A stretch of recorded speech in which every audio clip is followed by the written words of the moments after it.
दोस्तों, स्वागत है आप लोग का स्मार्ट क्लासेस में। तो आज हम लोग देखेंगे क्लास 10th का हमारी दुनिया से चैप्टर 5, ठीक है, जिसका नाम है बाबू रोजगार एवं सेवाएं।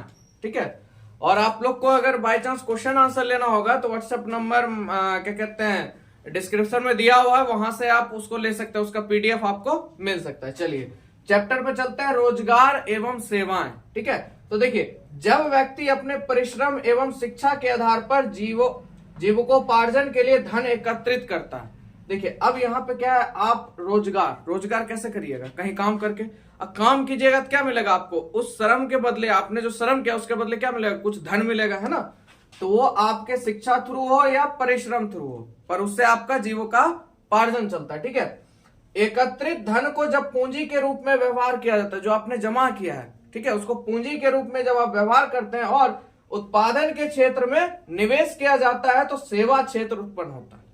जब आप मान लीजिए कि पूंजी आपका बढ़ गया, जैसे एक सीधा एग्जांपल लीजिए, आपका एक दूध का डेयरी था, आपका धीरे धीरे आपने 10 व्यक्तियों का संगठन बना रखा था, 10 व्यक्तियों से आप दूध लेते थे और फिर बेचने जाते थे। धीरे धीरे 10 से क्या हो गया, 20 हो गया, 20 से क्या हो गया, 30 हो गया। तो ये धीरे धीरे आपका पूंजी क्या हो गया, बढ़ना शुरू हो गया। तो आप क्या कीजिएगा, उत्पादन बढ़ाइएगा, है ना। तो वही चीज है। अतः रोजगार एवं सेवाएं, तो देखिए सेवा क्षेत्र जखने उत्पन्न हुआ तो रोजगार भी हो गया, है ना, क्योंकि आपका काम ज्यादा बढ़ेगा तो आप किसी न किसी को रखिएगा, तो सेवा क्षेत्र तो आप रूपी उत्पन्न हो गया। और क्या कहते हैं उसके बाद रोजगार, सेवाएं और एक दूसरे के, ये जो आपका रोजगार है और सेवाएं, ये एक दूसरे के क्या हो गए, पूरक हो गए। रोजगार जितना बढ़ेगा तो आपका सेवा भी उतना बढ़ेगा। ठीक है, तो अर्थात रोजगार वृद्धि से सेवा क्षेत्र का भी विस्तार होता है। रोजगार में वृद्धि होगा तो सेवा क्षेत्र का भी विस्तार होगा। ठीक है, आगे आर्थिक विकास का क्षेत्र। अब देखिए आर्थिक विकास के क्षेत्र में मुख्य 3 क्षेत्र होते हैं। इसमें मुख्य कितने क्षेत्र हैं, 3 क्षेत्र हैं। तीनों के बारे में हम जानेंगे। सबसे पहला है आपका कृषि क्षेत्र। ये तो पता है हमारा भारत जो है एक कृषि प्रधान देश है, बिहार भी हमारा कृषि प्रधान देश है, यानी जितना भी खासकर जो मतलब नीचे निम्न वर्गीय में आते हैं सब कृषि प्रधान ही है, कृषि पर ही आधारित अपना जीवन इंफ्रास्ट्रक्चर उनका मजबूत है ना। तो भारत एक कृषि प्रधान देश है। कृषि क्षेत्र पर कुल जनसंख्या का लगभग 66% बोझ है। कितना प्रतिशत है बाबू, 66% बोझ है। अत्यधिक जनसंख्या के कारण कृषि क्षेत्र में रोजगार के अवसर क्या हो गए, छिन्न हो गए हैं। अगर कृषि की उत्पादकता या उत्पादन बढ़ाया जाए तो धीरे धीरे कृषि में भी रोजगार आना क्या हो जाएगा, शुरू हो जाएगा। ठीक है, दूसरा आपका उद्योग क्षेत्र। रोजगार का दूसरा क्षेत्र उद्योग क्षेत्र कहलाता है, सीधा बात। ठीक है, रोजगार का दूसरा क्षेत्र अगर पूछे तो कौन सा क्षेत्र होगा आपका, उद्योग क्षेत्र होगा। ठीक है, और इस क्षेत्र के माध्यम से भी रोजगार की प्राप्ति की जाती है। अब मान लीजिए कोई बड़ा सा उद्योग लगेगा, है ना, उद्योग लगेगा तो वहां क्या होगा, लोगों को काम करने के लिए बुलाया जाएगा, तो रोजगार का अवसर बढ़ेगा, वहां रोजगार बढ़ेगा, तो इससे भी हम लोग क्या कर सकते हैं, रोजगार की प्राप्ति कर सकते हैं। ठीक है, सब। तीसरा हम लोग देख लेते हैं सेवा क्षेत्र। तो सेवा क्षेत्र रोजगार का एक व्यापक क्षेत्र है। ठीक है, और जिसके अंतर्गत आए दिन मानव संसाधन के लिए व्यापक पैमाने पर रोजगार जो है आपका उपलब्ध होने लगा है। ठीक, और वर्तमान समय में सकल घरेलू उत्पाद, ग्रोस डोमेस्टिक प्रोडक्ट, आपको पता है इसका फुल फॉर्म भी। ठीक है, सकल घरेलू उत्पाद में सेवा क्षेत्र का योगदान 50% से भी ज्यादा हो गया। किसका, सेवा क्षेत्र। सेवा क्षेत्र आपको मैंने शुरुआत में समझा दिया था। ठीक है, आगे बात करते हैं सेवा क्षेत्र का भाग। तो देखिए सेवा क्षेत्र को 2 भागों में विभक्त किया जाता है, एक सरकारी सेवा क्षेत्र और एक गैर सरकारी सेवा क्षेत्र।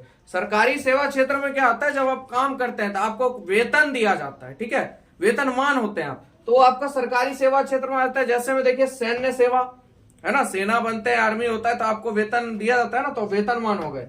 शिक्षा सेवा, रेल सेवा, बस सेवा, वायुयान सेवा। ठीक है, क्या मैंने बताया, सैन्य सेवा, शिक्षा सेवा, रेल सेवा, बस सेवा, वायुयान सेवा और कृषि सेवा, स्वास्थ्य सेवा, वित्त सेवा, ये सब किसमें आ जाता है आपको, सरकारी सेवा क्षेत्र में। अब गैर सरकारी में क्या हो जाता है आपका, बैंकिंग सेवा, प्राइवेट सेक्टर से होता है जो। ठीक है, दूर संचार सेवा, यातायात सेवा, स्वास्थ्य सेवा, सब रोजगार सेवा। गैर सरकारी में मतलब कि आप वेतनमान नहीं होते, आप खुद से उसको प्रणाली निर्धारित करते। जैसे मान लीजिए बैंकिंग सेवा इसमें भी है। ठीक है, तो बैंकिंग एक सरकारी हुआ, और आपका एचडीएफसी, आईडीएफसी, बहुत सारे बैंक है जो किस पे काम कर रहे हैं, प्राइवेट सेक्टर में, तो उन लोगों को गैर सरकारी सेवा क्षेत्र में रखा जाता है। यातायात सेवा, अब मान लीजिए कि बस, सरकारी बस होता है, एक प्राइवेट बस हो जाता है कि नहीं। स्वास्थ्य सेवा, भाई एक सरकारी आपका सदर अस्पताल है और प्राइवेट देखिए 500-500 रुपया फीस देके जाइए, तो ये हो जाता है आपका गैर सरकारी सेवा क्षेत्र में। तो आप लोग को समझ में आ गया। उसके बाद आपका स्वरोजगार, खुद से अपना रोजगार निर्मित करते हैं, कुछ भी हो जाए, मतलब दुकान खोल दें या काम करना शुरू कर दें, तो ये सब रोजगार सेवा भी आपका किसमें आएगा, गैर सरकारी सेवा क्षेत्र में।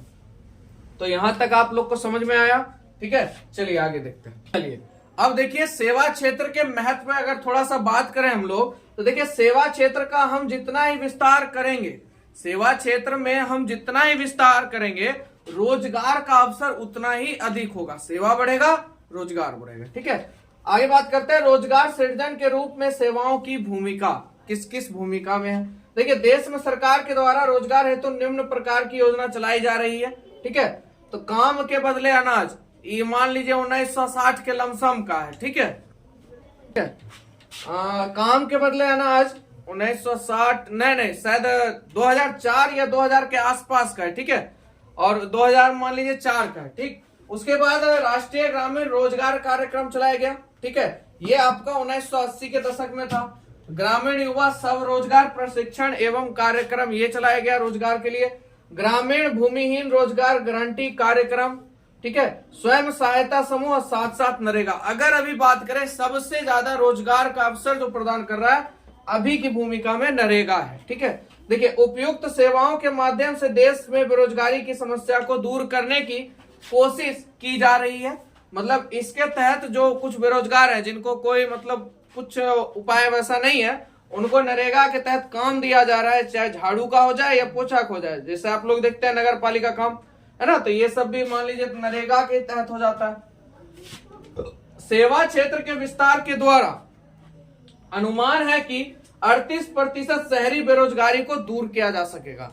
यानी पूरी तो नहीं, पर 38% बेरोजगारी को अनुमान लगाया गया है कि दूर कर दिया जा सकता है। और ग्रामीण रोजगार के क्षेत्र में रोजगार उपलब्ध कराने के लिए नरेगा विश्व की सबसे बड़ी योजना मानी जाती है। कौन सी? नरेगा, क्योंकि इसने बहुत हद तक भारत में बेरोजगारी को कम किया है, ठीक है, लोगों को काम दिया है, ठीक है। चलिए आगे देखते हैं।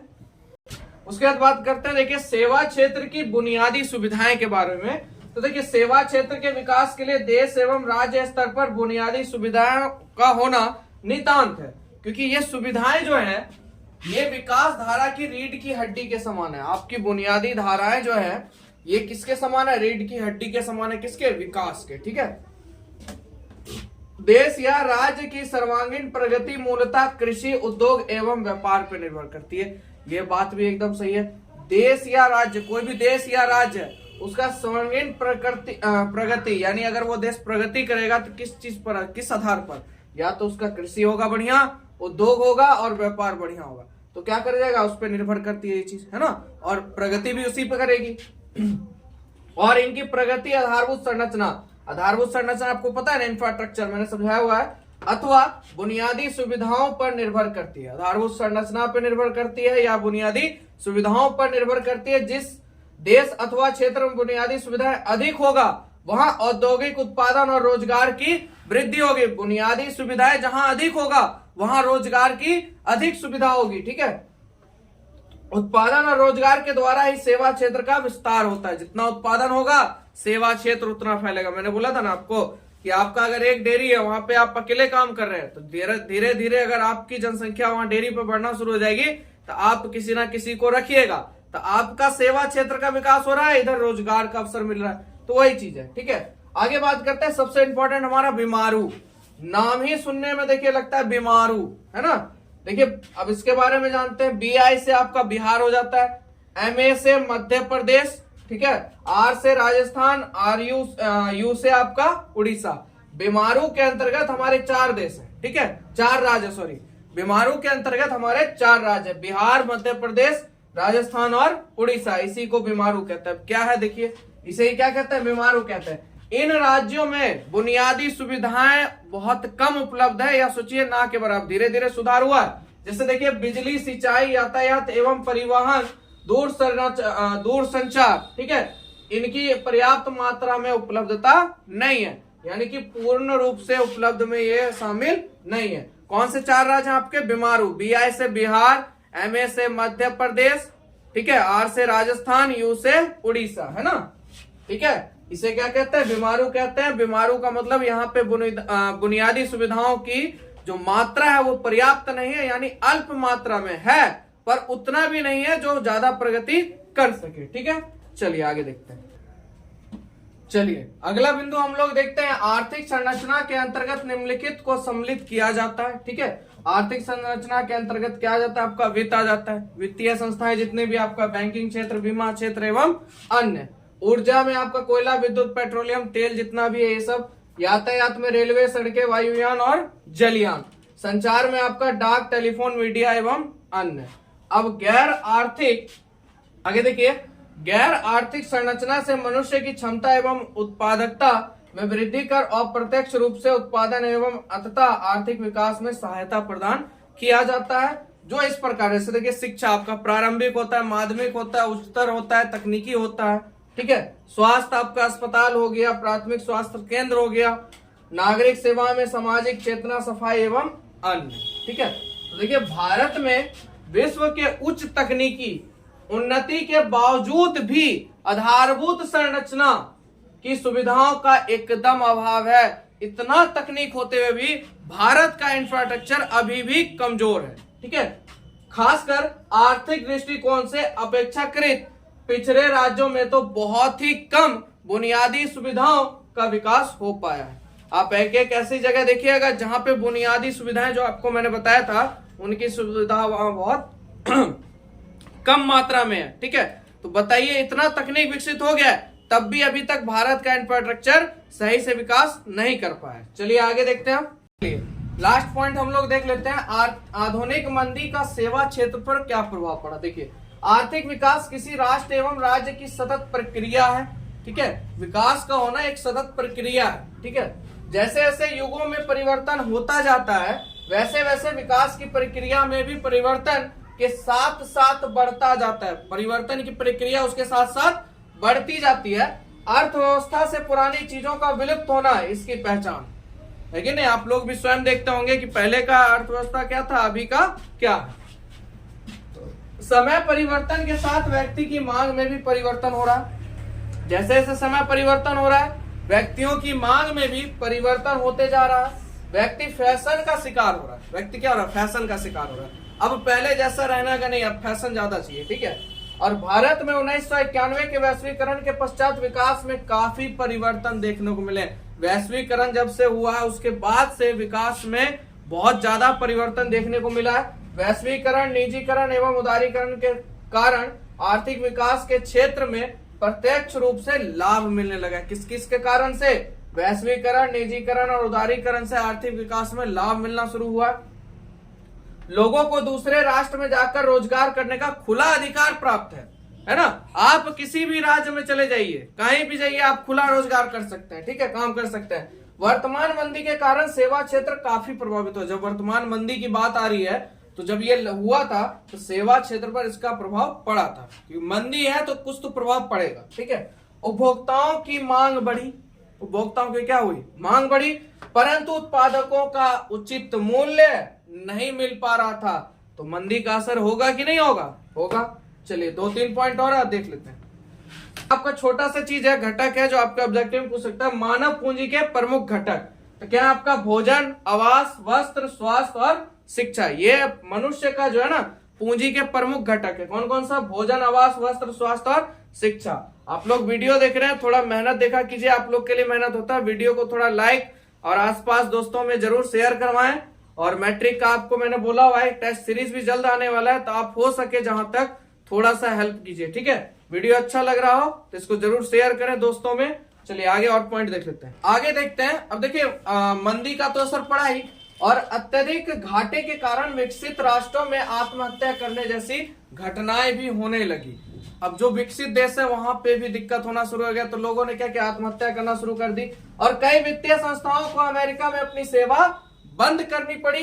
इस प्रकार वर्तमान मंदी का प्रभाव विकसित राष्ट्रों पर काफी प्रतिकूल प्रभाव पड़ा। पर हमारा भारत है ना, हमारा आधारभूत संरचना कमजोर होने के बावजूद भी वर्तमान मंदी का असर हमारे देश पर क्या पढ़ा, कम पढ़ा था। हमारा देश सर्वोत्तम है, भारत राष्ट्र सबसे बढ़िया। ठीक है, तो वीडियो पसंद आए लाइक ठोकिए जम के।